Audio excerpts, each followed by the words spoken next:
Welcome back. The International Monetary Fund has now rejected Pakistan's revised circular debt management plan. The global financial institution, which is the IMF, has called on the Pakistan government to increase the electricity tariff in the range of Pakistani rupees 11 to 12.5 per unit to restrict the additional subsidy that's been given at 335 billion rupees for the current fiscal year.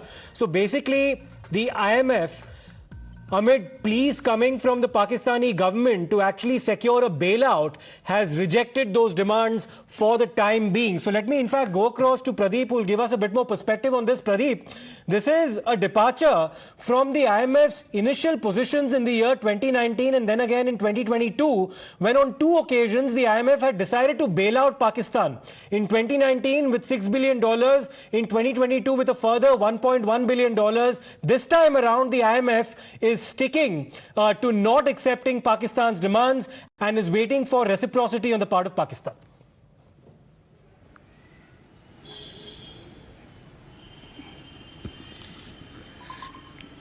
Yes, you are absolutely right. In fact, Siddharth, this is a big setback for.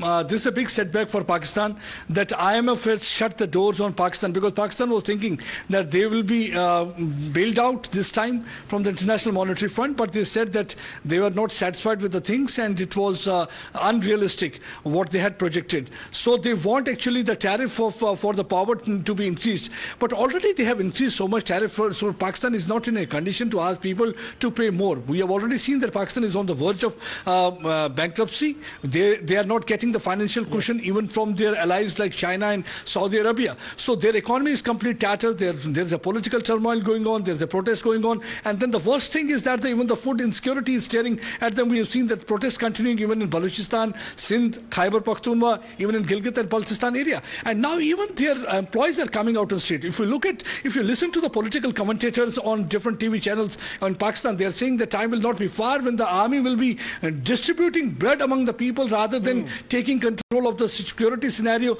or looking after their borders. So that is right now the situation in Pakistan. How long the Pakistan will continue with the begging bowl? I think this question they will have to look inwards, because they have not learned the lesson. Had they spent this money for the welfare of the people instead of running those terror training camps, but they didn't do so, because what they kept on doing, they were trying to, whosoever had been at the helm of affair, whether it was a Pakistani army general, whether it was any of their prime minister. Like we saw a few days ago, Shahbaz Sharif actually gave a press conference where he talked about how embarrassed he was at having to beg countries to bail Pakistan out of this desperate situation. We have to slip into a short break, but before we go to a break, let's in fact get Colonel Arasan Singh to give his perspective on this. Colonel Arasan Singh, the IMF this time around, marking a departure from its earlier generosity towards Pakistan, has basically told Pakistan that you pay up or meet our demands before we decide to bail you out.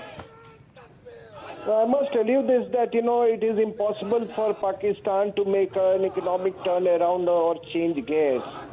Because remember, the economic well-being of a country or a nation also depends on the attitude of its people.